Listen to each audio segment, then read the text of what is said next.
On episode 299 of the podcast, we talk about how to tell better stories for your own marketing and also for your clients.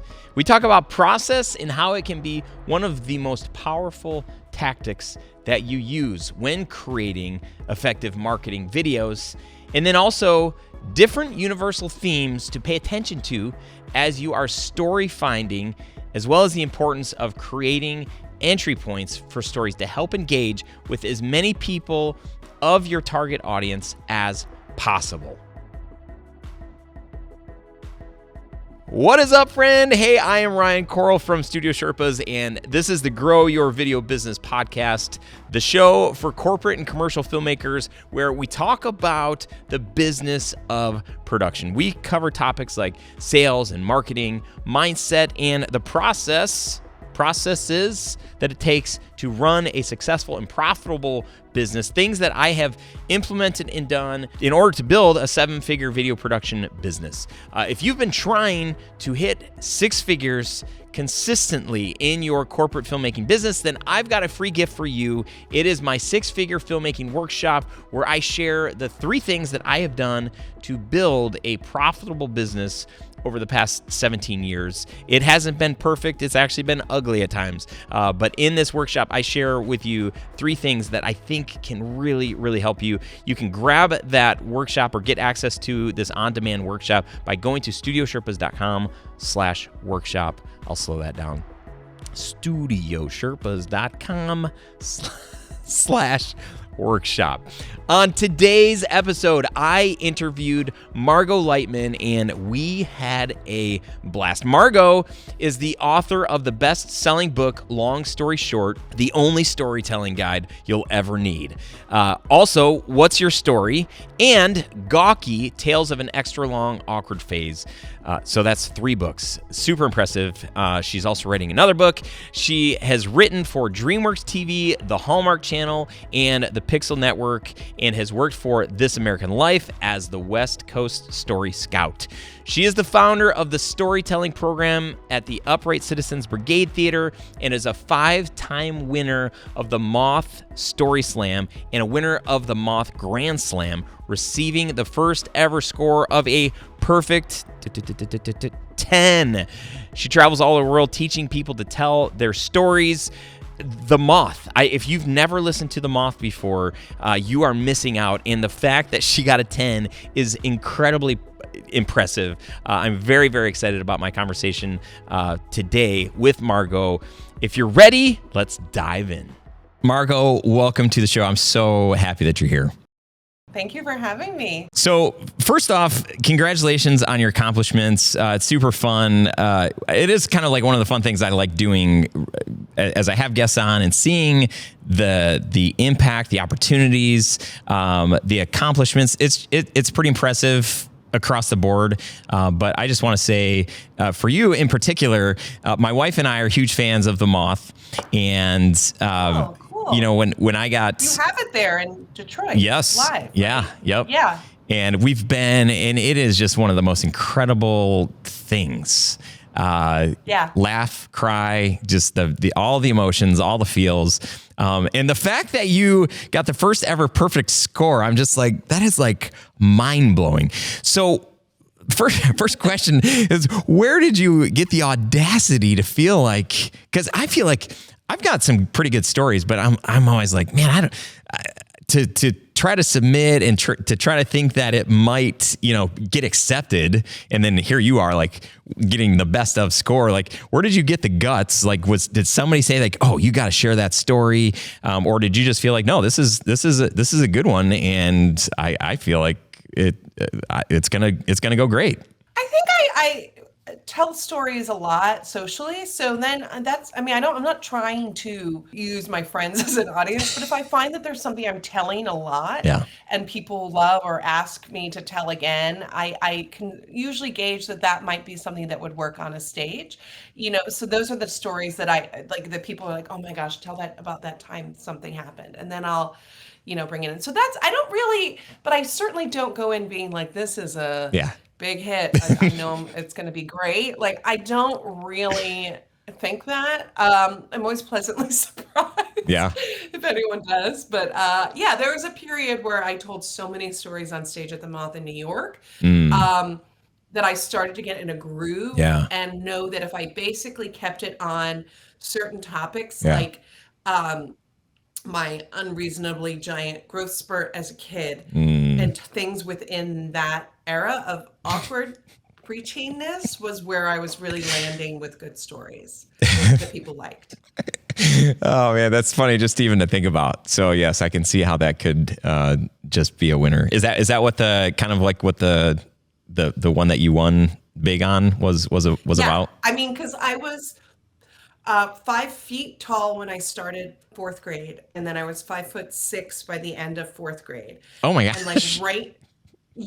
like taller than the average American woman. And then I grew, I mean, I'm still much taller than that. I kept growing, but I was taller than my teacher. Yeah. I was, and so, and I was like, but I was a child in this weird body. And that did a lot. I got a lot of stories. Like my first book was called Gawky Tales of an Extra Long Awkward Phase, and that kind of sums up what it was.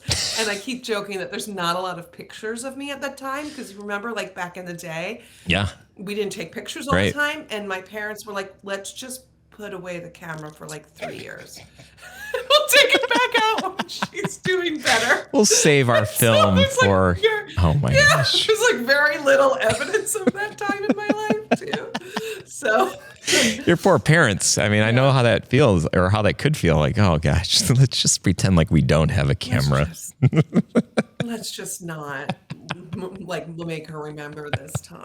Oh man! There's one picture in my yearbook. I think it's 8th grade, where I was purposefully like absent to not be in the picture because I didn't want to be remembered at the I just didn't want to remember that time in my life. And then it was so interesting because it didn't say not picture. If you're not pictured, it just says it at the end.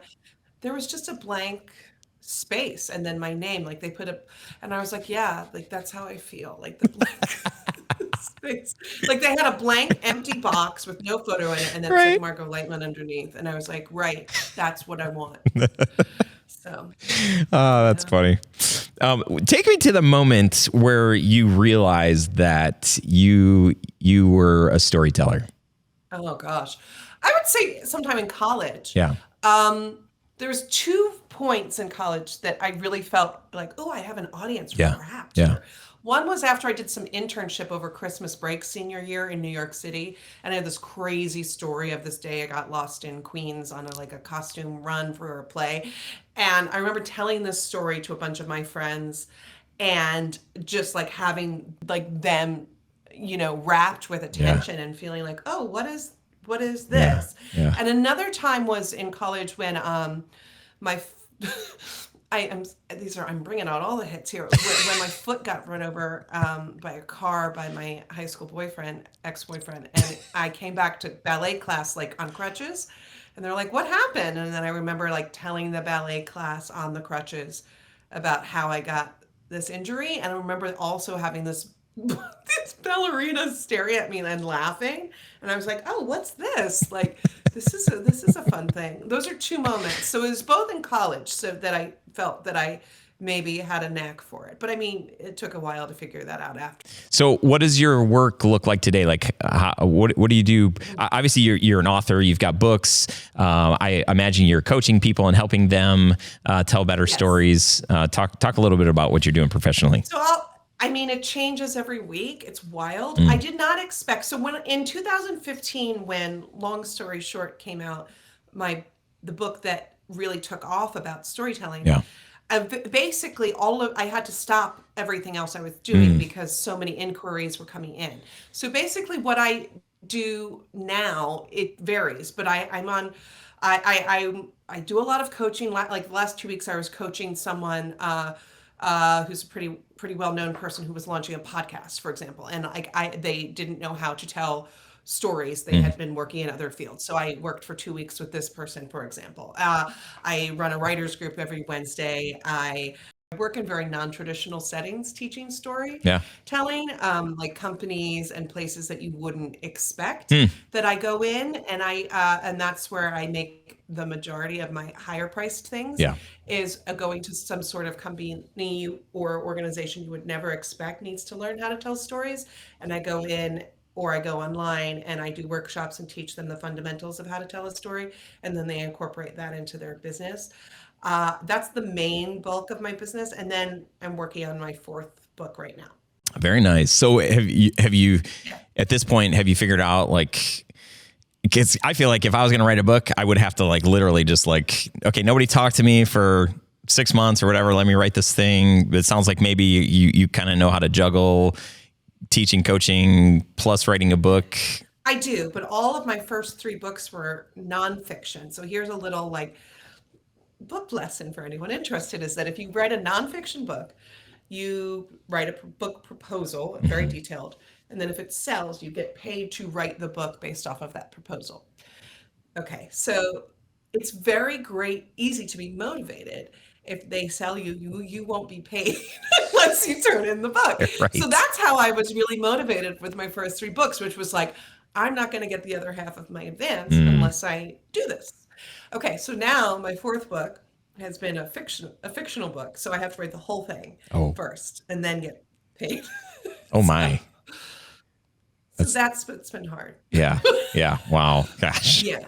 I definitely had like not a murder wall up, but I had like postcards, like index cards, excuse me, all over of like all of the plot of this. This room looked very different a few months ago. Yeah. There was like index cards over everything of like Act 1, Act 2, Act 3, and everything that needed to happen. And it definitely looked like like a crime scene. Yeah, I was going to say, like, do you have like the strings like attached to different moody music? Pretty much.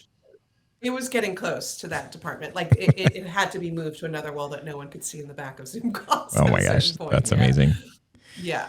Well, one of the things that I think it's very obvious, probably goes without saying for our audience, we're all storytellers. You and I both believe like we're, as human beings, like we are storytellers. Some of us are really bad storytellers. Some of us are better. In the world of like, running a business, here you are working with, very high, big, large companies, and they're like, hey, can you come in and help us tell our story better? Probably help the marketing team, help the sales team, help the recruiting team, like as they're trying to bring in new employees and want to fit the culture. It's like, well, what is the story here? Because if you can get people to lean in and you can create some empathy there, then like that's what you want.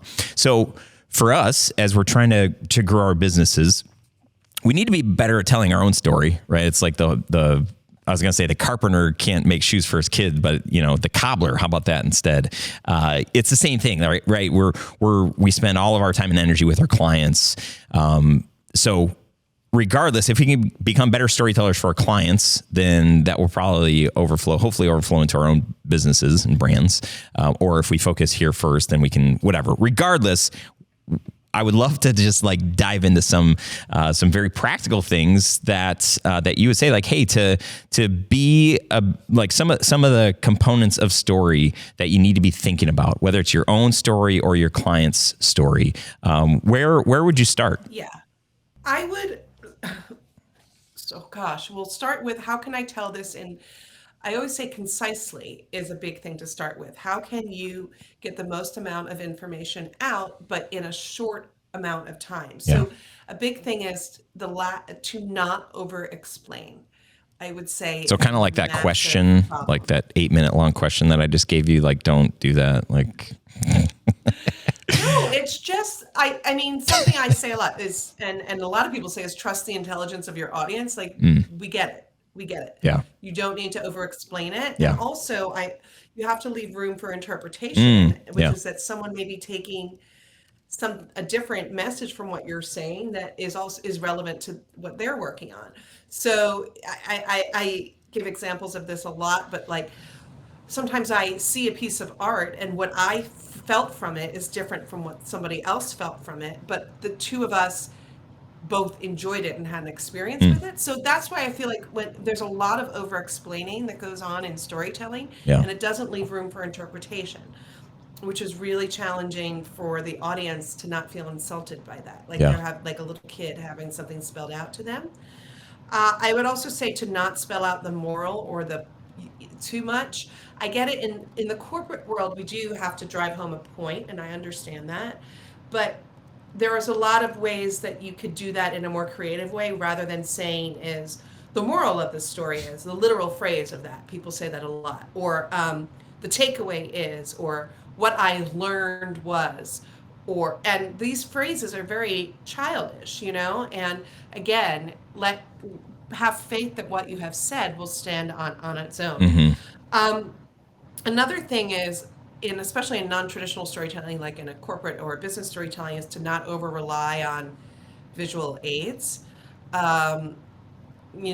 There's the person that stands there with 400 things on a PowerPoint behind you, and they're not getting, nothing is getting across to the audience. Yeah. Or don't over rely on any sort of gimmick, because you feel insecure about what you're talking about. That's a big one. And then I see this a lot, maybe not since in the business world as much, but there seems to be this like really apologetic way of telling a story. Like there's someone that maybe makes a bad moral choice in a story and they want to tell that story to show a point about something bigger.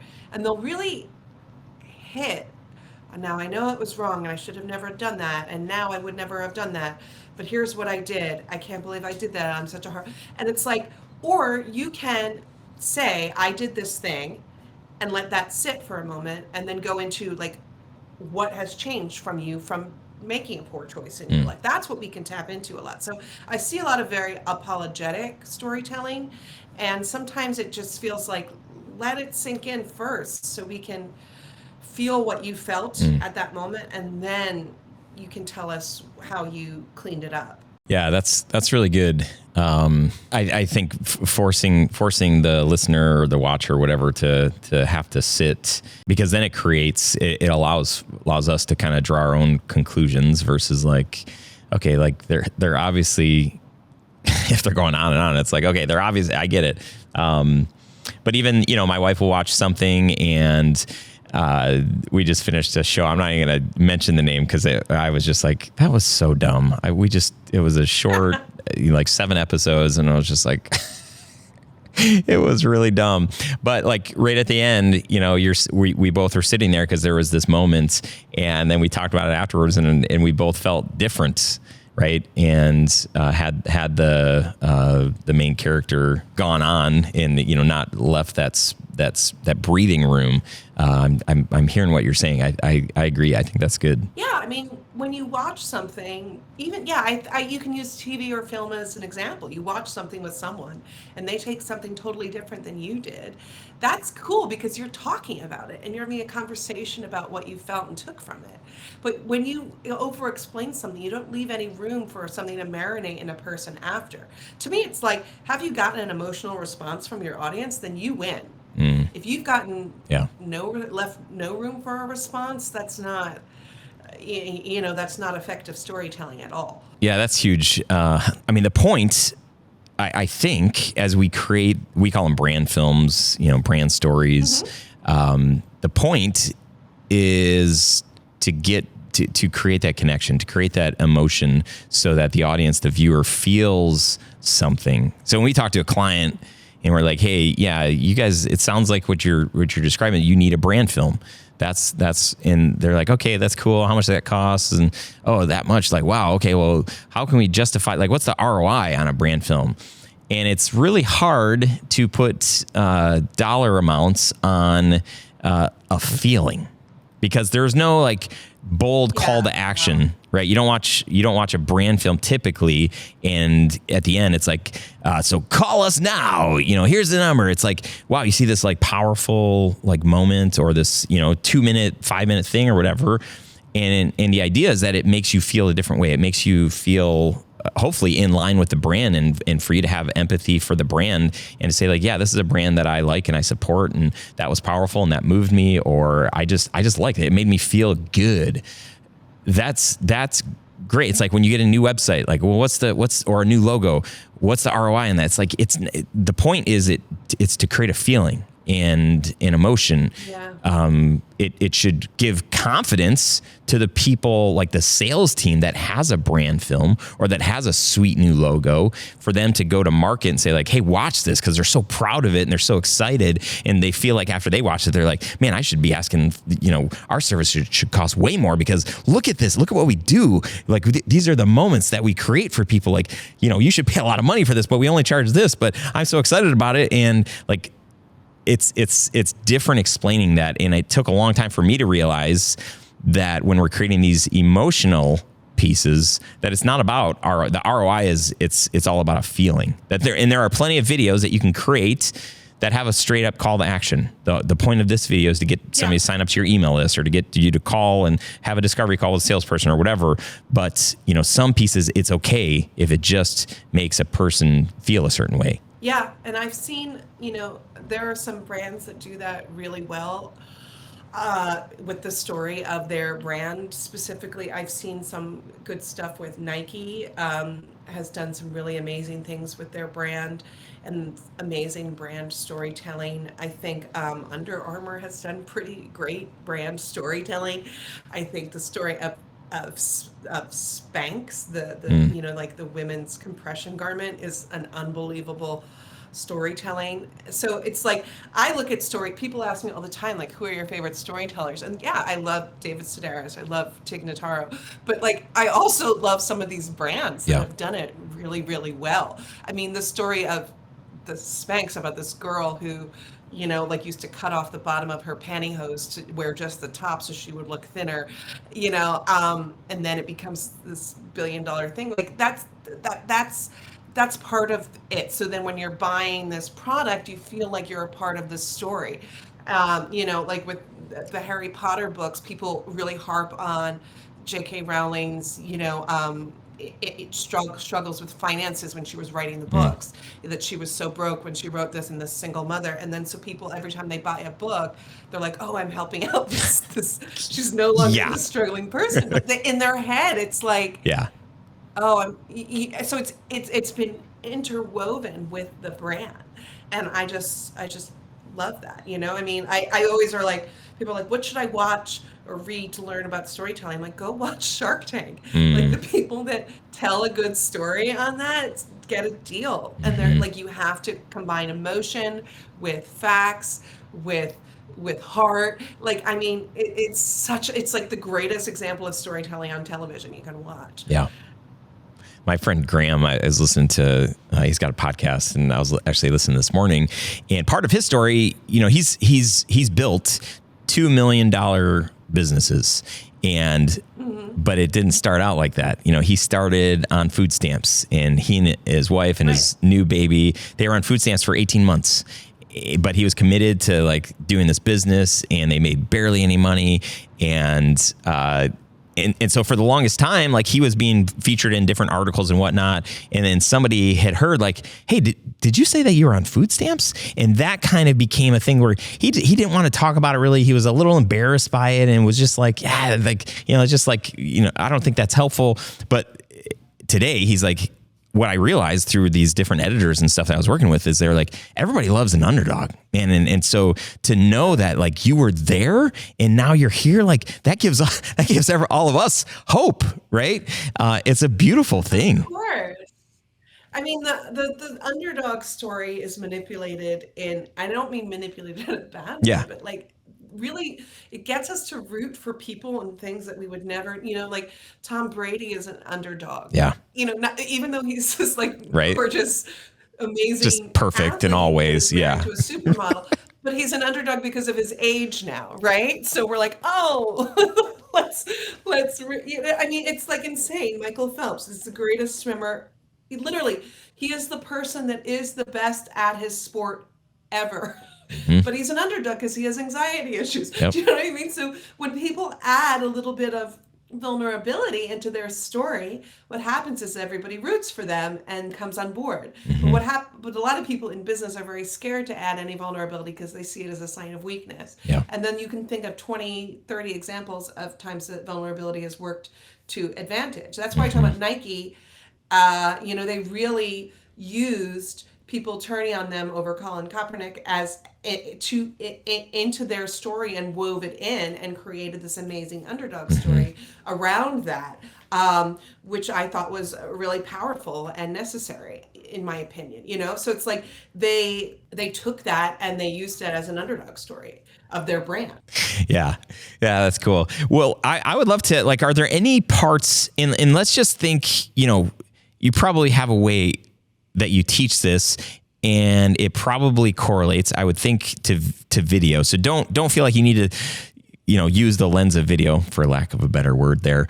But structure, when you're looking at structure, and from our perspective, it's really like, trying to position us or position our clients to like buy our product or our service, whatever that is. So when we approach story structure, what are some things that you're like, oh, you got to be thinking about, X, Y, and Z?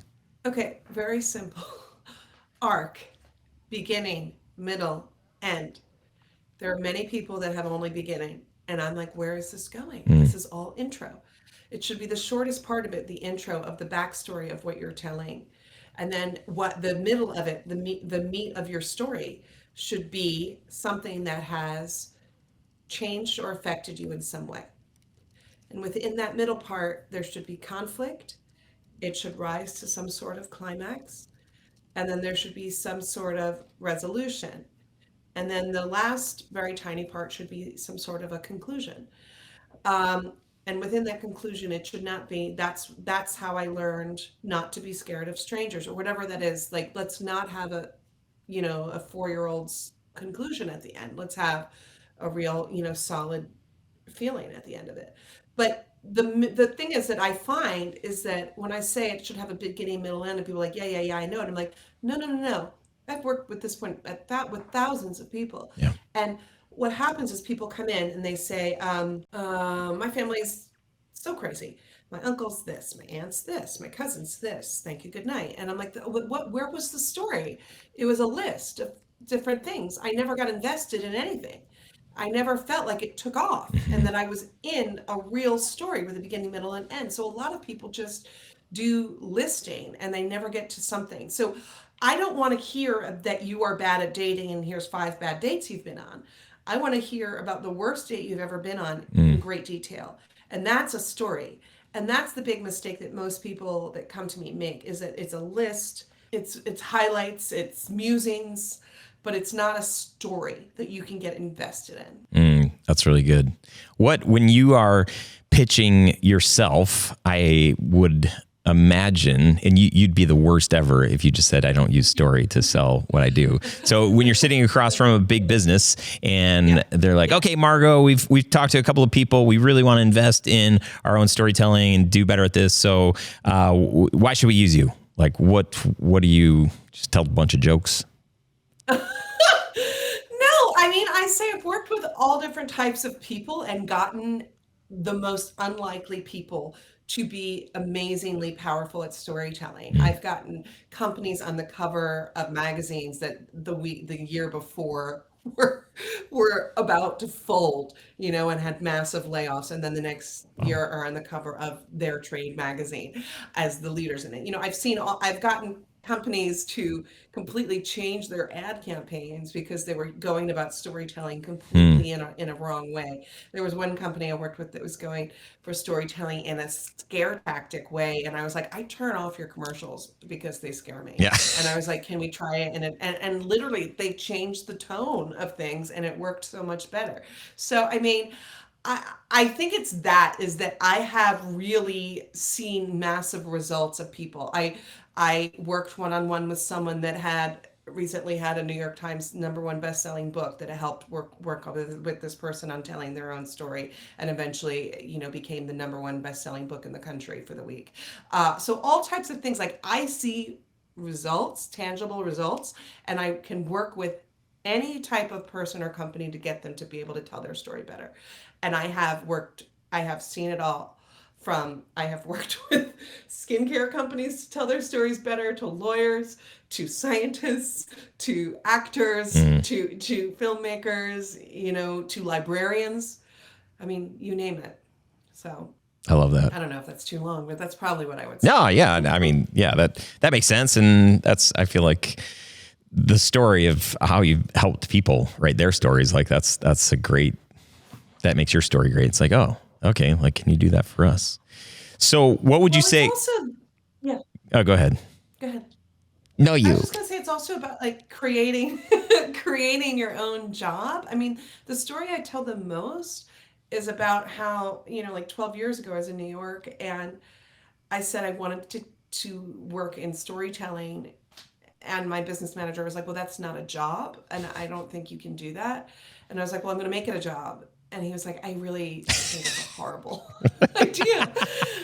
And I always tell the story of like I let him pay for lunch. I ordered the most expensive thing on the menu, and then I walked away, and I was like, "I'm going to do this."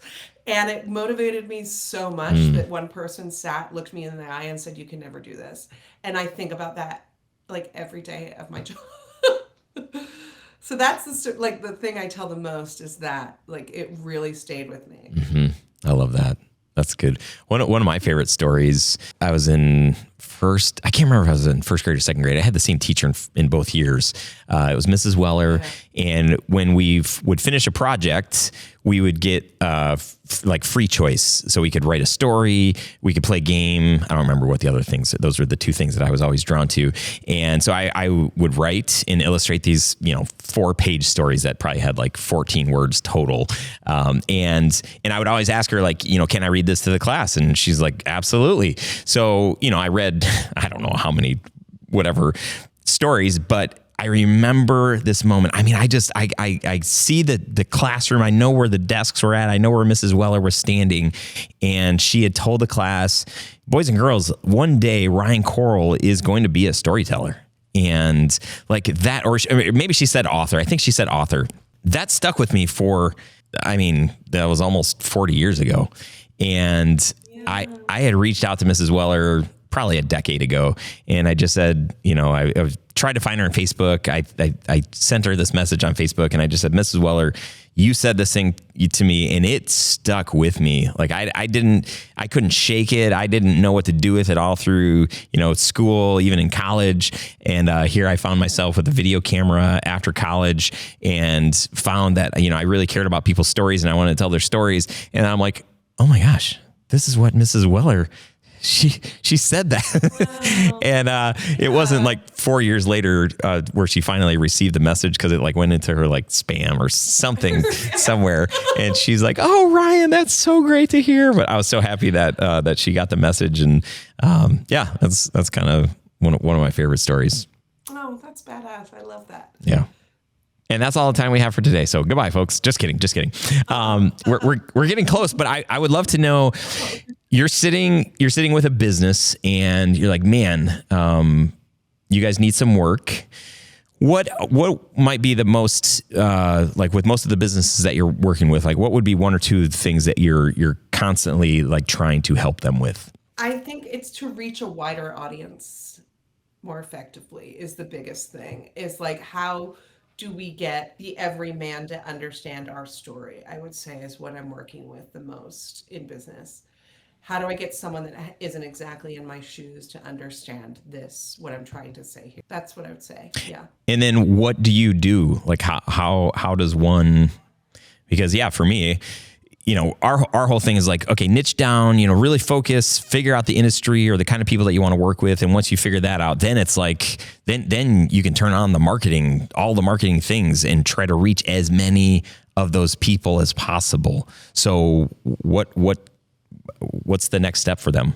I mean, in terms of what I teach with storytelling, it's how do you make your story everyone's story by adding universal themes and multiple points of entry are the two things I work with. So the universal theme is the broad overview of what your story is ultimately about. So like going back to Nike and this amazing video I watched once from them, it was like the universal theme from that was we're like stronger through struggle was the universal theme, which to me, it's like, no, I've never had people burning my shoes. Like, no, that's not something that's happened to me. So I can't relate to that, but I can relate to becoming stronger after a struggle. Yes. So then that was the universal theme of that. A point of entry. So I'm sorry. Let me just go one more thing with universal theme. So it's a universal theme is like a broad feeling or takeaway, and it may vary between audience member to audience member, but it's usually a broad theme, like love conquers all, good versus evil, struggle through adversity, things like that are universal themes, and that's a major thing you want to keep in a story. Another main thing you want to keep in a story is multiple points of entry, where there are points where the person listening feels like they're entering the story as themselves. So they see themselves in your shoes. So it could be something like, so going back to Michael Phelps, who I think is very good at this, is like, and he's someone everyone knows, there's not a point of entry if you were to start a story by saying, I was the best in the world at my sport. Right. That's not a point of entry, right? That's a completely unrelatable way to begin a story. Yeah. Right. But I've seen him speak in, I think it was a commercial or a video I saw where he said, growing up, I had a lot of thoughts that I couldn't stop. But when I was in that pool, nothing else existed besides swimming. It was the best thing I could do for myself to stop me thinking about all these other things that worried me. So I decided I just wanted to be in that pool as much as possible. And it's like, okay, so then now I'm going, well, what's the thing that what's the thing that makes me shut it all down and be able to be in the zone? And so that's a point of entry, right? Yeah. Like that you can see yourself in this person's shoes and be like, when I was a kid, what was the thing I could do to shut out the world? What was that? Did I go climb a tree? Did I go roller skate? Did I go ride a bike? Did I go read a book? Did I go watch, hours of Friends? Like, what was it, And you figure it out, and then you tap into it. So that's a point of entry. So that's not the universal theme of what he's talking about, but it's a point where I've entered his story, and I feel like it's also about me. Yeah. And then I listen, because we're all really selfish, and we want the story to be about us. Yeah. Yeah, that's good. I even just thinking about like this show, and I think one of the things that, if I were 17, if I was at the beginning of my career listening to somebody who'd been in this industry for a long time saying like, oh yeah, I built a 7-figure business and like able to do all the, working with all these famous people, I'd be like, I just want to find somebody's going to pay me $300 to do a video. I can't even, but for me to talk about, my early days, give me some footage in a computer and like I could stay up till 2 a.m. and it was like time just didn't exist. And I'd be like, oh man, I got to get up in a few hours. I need to go to bed. Right. And, in landing those clients and feeling like $300 was like, that was the first real check that I got. And I consider a real check, one that wasn't from a family or a friend, but from a stranger that said, we want you to do this video for us. They gave me $300. And I was like, oh my gosh, like this is real. Right. It's like stuff like that. It's like, oh yeah, I can relate. I remember that. And that was a different feel. And you just said that. And I thought, what was the first check I ever got for, working in something I loved, which is something I've never thought about, and it's like, well, who was the first person that paid me to do something I love? That's a great opener. That's a great relatable thing that everyone can tap into, whether it's like the time you sold your first painting or whatever that is, the time that someone paid you to cook, whatever that is, you can feel that. And so that's a really great universal story that it has multiple points of entry for everybody. Just trying to find more points of entry, that's all. It's just like, that's what I'm trying to do. Well, this has been awesome. I'm wondering if we're going to get off this interview and you're going to be like, I can't believe he didn't ask me this. What might this be? What might this be? That's a terribly grammatical sentence, I think, but I think I'm going to like write that down and use that in the future. And right now. What do I wish he asked me? Maybe I should change the question because obviously it was confusing.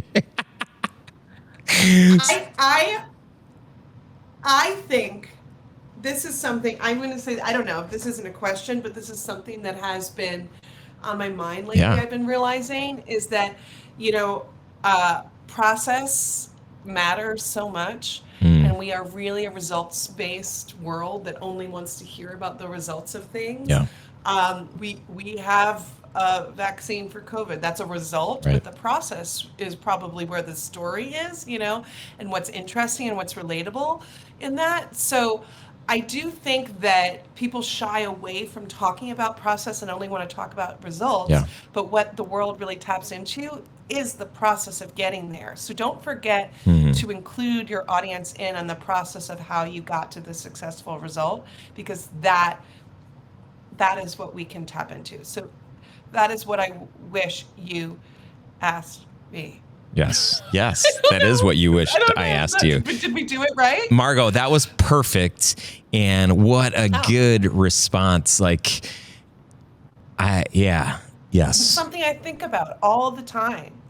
Well, like I just had something that was all like, I trusted the process, and then the paycheck at the end of it was so much more than I thought it would have been, because I did all of this stuff and I went this extra mile, and I was like, I don't know, I'm gonna trust that this is gonna be worth it in the end. This and it is. And I'm so excited for this collaboration I'm working on, but it was all because I trusted that the process would get me there.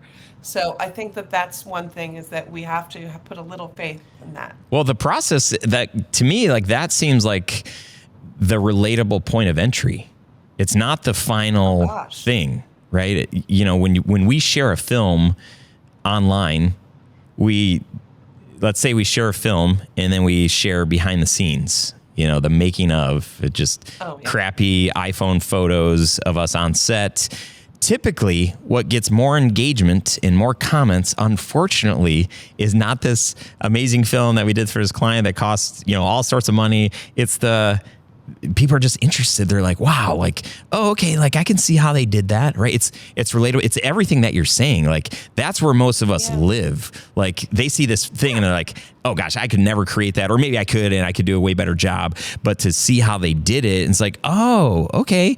Or to know that, Ryan hasn't always been a successful business owner. And even if you ask him today, he'd be like, oh no, I got plenty of ways. But the 17-year-ago version of me would be like, that seems way out of touch. But if I had photos of me working at my computer, the little computer I had in the little room that I had, I'd be like, oh, I can relate to that guy. Stacks of paper everywhere and just, sleep deprived. It's like, I can see that, Yeah, I think you're spot on. Because you're telling, I know you want to wrap it up, but the last thing is you're telling the same story. You're just going about it in different ways. So Michael Phelps could start his story and say, I'm the greatest swimmer to ever live. And people would be like, that doesn't apply to me. Yeah. But he's starting the story by saying, as a kid, I got lost in my thoughts and needed a place to escape. And then he can end with, and then I became the greatest swimmer in the world. But we're already in, right? Yeah. We feel it. We're there. Mm-hmm. But if you start, and the thing is that we all start, everyone wants to start the story with the result. I became the greatest swimmer in the world. That's not relatable. So you have to think about it in those terms of start your story and get us in, and then you can get to your result. But when you lead with how awesome your result was, it's very unrelatable. We want to know how you got there. Everyone loves to talk about Jim Carrey's check he wrote to himself. Yeah. You know what I'm talking about? I mean, that is one of the most famous. Was it 10 million or something? Yes, and he put that in his wallet, and then for services rendered, and then he gets it. He gets that paycheck years later and takes it out. My God, that's all. I hear that story literally once a week, and it's people really tap into that. Yeah. It's a great story. Also makes me think there's a show. I'm not going to ruin the show. I guess I'm not ruining it. They ruin it themselves. Not really. But the very first scene, and we've all seen movies like this where the very first scene is the last scene of the movie. And it's people dying and the worst things happening. But we don't care. It's okay, a bunch of people died. There was a big explosion or whatever. But then then the story begins, a year or 10 years before that or whatever. And then you get invested in these characters, and then you are rooting for them. And then you're thinking the end of the movie, and you're like, oh no, I hope that they weren't there, or it seemed like they died. And then that's when you start becoming invested because you're along for the journey and the process and all that stuff. This is pretty interesting. My mind's kind of being blown right now. All right, good. Thank you for doing that. You're welcome. I hope you can get through the rest of your day after I blew your mind. Margot, how can people find your books? You have a website, you're on social media. How can they find you, follow you? Everything's under my name, Margot Leitman, margotleitman.com, or at Margot Leitman on Instagram or Twitter. And and all my books are available anywhere that you can get your books. Long story short, What's Your Story? And then my memoir, Gawky. So they're all available. And hopefully I will finish this fourth one and be promoting it the next time we talk. Yeah. Oh my God. Gotta wrap it up. Land the plane. Oh, that's awesome. Well, good luck with that. Thank you so much. This seriously was a huge treat for me to get this time with you. Really, really grateful. Love that you're sharing this gift of yours and helping people like me and all the people that listen to the show and everybody else in the planet and the universe and all that stuff. So appreciate it so much. You're helping others too. So thank you for your work. Awesome. All right, friend, what was your big takeaway from episode 299? Would love to hear if any of the story finding stuff was helpful for you. Maybe you have other ideas that you can contribute. If you're watching this video, feel free to leave a comment below or just shoot a message and let me know what your biggest takeaway is and was. If you want the show notes, if you want access to some of the links and the different things that we talked about on this episode, you can grab those in the show notes section just by going to studiosherpas.com/299. Wow. Guess what next week is? Yeah, you said it, episode 300. If you like this show, feel free to take a screen grab and share it with somebody that you think might like it or benefit from it as well. Don't forget about my 6-figure filmmaking workshop. You can get access to it. You can get instant access to it by going to studiosherpas.com/workshop. I'm going to see you real soon, like next week, and it's going to be episode 300, and I'm just going to celebrate with you. We made it. Has anybody actually listened to all 299 episodes? I would like to hear from you. I might have a little gift for you if so. Just let me know. Shoot me an email, ryan@studiosherpas.com. Shoot me a DM, whatever. Have an amazingly incredible week. As I tell my kids every time I drop them off at school, make it a great day. Appreciate you. Love you very much. And I'll see you later. Goodbye.